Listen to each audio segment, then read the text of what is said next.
आप चुनाव लड़ेंगी, ये बात आपने हर जगह कही है, लेकिन किस सीट से लड़ेंगी ये सस्पेंस ही बना हुआ है। कभी कोसली, रेवाड़ी, कभी बादशाहपुर, तो ये सस्पेंस कब खत्म होगा? लोकसभा के बाद। ना मैं यहाँ वोट मांगने आई हूँ, मैं यहाँ लोगों की समस्याएं सुनने आई हूँ।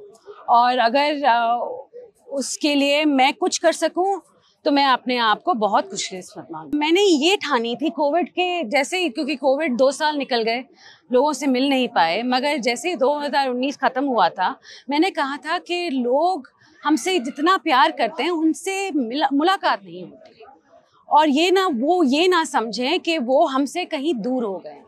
जी, सबसे पहले तो मैं भारतीय जनता पार्टी की सरकार की बहुत आभारी हूँ कि बहुत सालों से बहुत सारी सरकारें आई हैं जिन्होंने महिला आरक्षण बिल रखा है, मगर सिर्फ भारतीय जनता पार्टी की सरकार उसे चढ़ा सकी।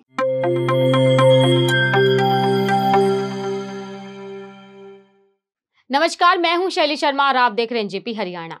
आज हम बात करने जा रहे हैं हरियाणा भाजपा की प्रदेश कार्यकारिणी सदस्य आरती राव के 2 दिन के बावल व रेवाड़ी विधानसभा क्षेत्र के दौरे की। 8 व 9 अक्टूबर को निर्धारित इस दौरे में पहले दिन आरती राव सबसे पहले पहुंची बावल विधानसभा क्षेत्र के गांव बगथला में। ठीक दादा व पिता की तरह का स्वागत, वही समर्थक, वही जोश और उत्साह। ऐसा लगा मानो लोगों ने आरती राव को राव इंद्रजीत सिंह की राजनीतिक विरासत के स्वामी के रूप में स्वीकार कर लिया है। आरती के पास बेशक सरकार में कोई पद नहीं है, मगर उनके पास जन समस्या उसी तरह आई जैसे किसी मंत्री के पास आती है, और उन्होंने सुनवाई भी उसी तरह की।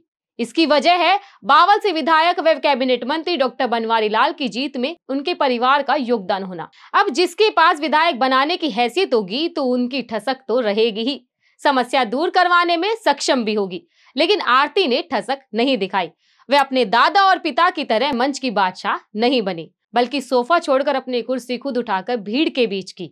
आरती राव का यह अंदाज लोगों के बीच काफी चर्चा में रहा। यहाँ पर आरती राव ने लोगों से सीधा संवाद किया, दादा से लेकर पिता तक के काम बताए, भाजपा सरकार की उपलब्धियां बताई और एनजेपी से विस्तार से बातचीत की।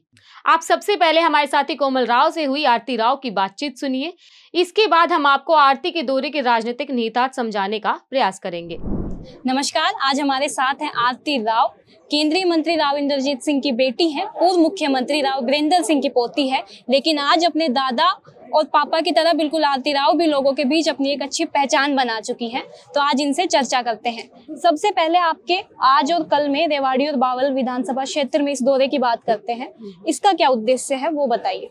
जी, मेरी काफ़ी समय से लोगों से मिलने की, उनसे उनकी समस्या पूछने की प्रक्रिया चल रही है, और इसी प्रक्रिया में आज मैं बावल और शाम को रेवाड़ी। तो इसे आपकी लोकसभा चुनाव की तैयारी माना जाए? आपके पापा केंद्रीय मंत्री राव इंद्रजीत सिंह की राजनीतिक जमीन को उपजाऊ रखने की कोशिश या प्रयास?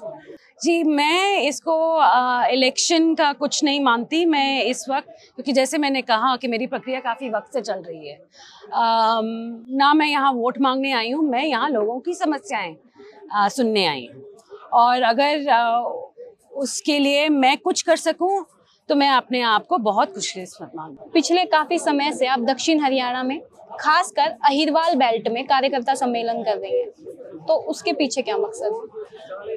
जी, सबसे पहले तो 2009 में जब हमारा एरिया बट गया था, तो हमारा जो टेंशन है वो भी थोड़ा बट गया था, क्योंकि जब हमारी लोकसभा गुड़गांव मेवात बन गई तो महेंद्रगढ़ के जो और कोसली जो एरिया है वो उस पर इतना अटेंशन हम दे नहीं पाए जितना हम पहले दिया करते थे। तो मैंने ये ठानी थी कोविड के जैसे ही, क्योंकि कोविड 2 साल निकल गए, लोगों से मिल नहीं पाए, मगर जैसे ही 2019 खत्म हुआ था, मैंने कहा था कि लोग हमसे जितना प्यार करते हैं उनसे मुलाकात नहीं होती, और ये ना समझें कि वो हमसे कहीं दूर हो गए। तो मेरी बस यही 1 पॉइंट एजेंडा था कि अपने लोगों से मिलो और उनको उनके दर्द बांटो, उनकी खुशी बांटो, और बस इसी प्रक्रिया में आगे बढ़ो। एक बार महिला आरक्षण बिल पे आपके विचार जानना चाहेंगे, जो अभी कानून बन चुका है। कांग्रेस पार्टी लगातार दो बातों पर जोर दे रही है, पहला इसी चुनाव से इसे लागू करे, दूसरा एससी की तरह ओबीसी को भी उतना ही आरक्षण मिले। आप क्या कहेंगे? जी, सबसे पहले तो मैं भारतीय जनता पार्टी की सरकार की बहुत आभारी हूँ कि बहुत सालों से बहुत सारी सरकारें आई हैं जिन्होंने महिला आरक्षण बिल रखा है, मगर सिर्फ भारतीय जनता पार्टी की सरकार उसे चढ़ा सकी। अब सबसे बड़ी बात है कि आरक्षण मिला, तो आगे आने वाले वक्त में देख लेंगे कि और किसको डिवाइड कैसे करना, मगर बड़ी बात तो ये है कि 33% आज तक मिला ही नहीं। ये बहुत बड़ी बात है। लेकिन जो ओबीसी, उसको तो आप खुशी से मनाओ। लेकिन जो ओबीसी का मुद्दा है वो काफी लंबे समय से चला आ रहा है, और राहुल गांधी केंद्र सरकार पर आरोप लगाते हैं कि 90 सचिवों में से केवल 3 सीट ओबीसी की है। जैसे मैंने कहा आपको कि बहुत बड़ी बात है, let's celebrate the fact that we have got 33% reservation. We will go, let the time come, then we will see how it affects everything. But right now बहुत बड़ी बात है कि महिलाओं को कुछ तो मिल रहा है जो आज तक नहीं मिला। आप चुनाव लड़ेंगी, ये बात आपने हर जगह कही है, हाँ। लेकिन किस सीट से लड़ेंगी ये सस्पेंस ही बना हुआ है। कभी कोसली, रेवाड़ी, कभी बादशाहपुर, तो ये सस्पेंस कब खत्म होगा? लोकसभा के बाद। आप आरती राव की बातों से बहुत कुछ समझ चुके होंगे। हम अगर इसे केवल 2 दिन की दूरी की बजाय आरती की सक्रियता को समग्रता में देखें, मतलब पूरे अहिरवाल या दक्षिण हरियाणा की नजरिए से देखें, तो यह सक्रियता विधानसभा की ही नहीं बल्कि लोकसभा चुनाव की तैयारी की भी है। आरती चुनावी जमीन को उपजाऊ बना रही है। अगर पिता राव इंद्रजीत सिंह मैदान में उतरे तो ठीक, और उन्हें आगे किया तो ठीक। घर की बात घर में ही तो रहेगी। आरती अपने संभावित विधानसभा क्षेत्र या राजनीति की कोई नई रणनीति कम से कम लोकसभा चुनाव तक प्रकट नहीं करेगी। आरती भाजपा के खिलाफ भी ऐसी कोई टिप्पणी नहीं करेगी जो विवादित बने, लेकिन ओबीसी के हितों की बात खुलकर करेगी। समर्थकों के जायज कामों के लिए अपने पिता राव इंद्रजीत सिंह के अलावा कैबिनेट मंत्री डॉक्टर बनवारी लाल व राज्य मंत्री ओम प्रकाश के माध्यम से सरकार पर दबाव बनाएगी। इस बात की पूरी चिंता करेगी कि बावल विधानसभा क्षेत्र के गांव माजरा में प्रस्तावित एम्स का श्रेय अपने पिता के खाते में ही रहे। अपने भाषणों में आरती बताना नहीं भूलती कि अगर हरियाणा में बाड़सा के बाद पूर्ण एम्स कहीं बनने जा रहा है तो वह हमारे यहाँ ही बनने जा रहा है।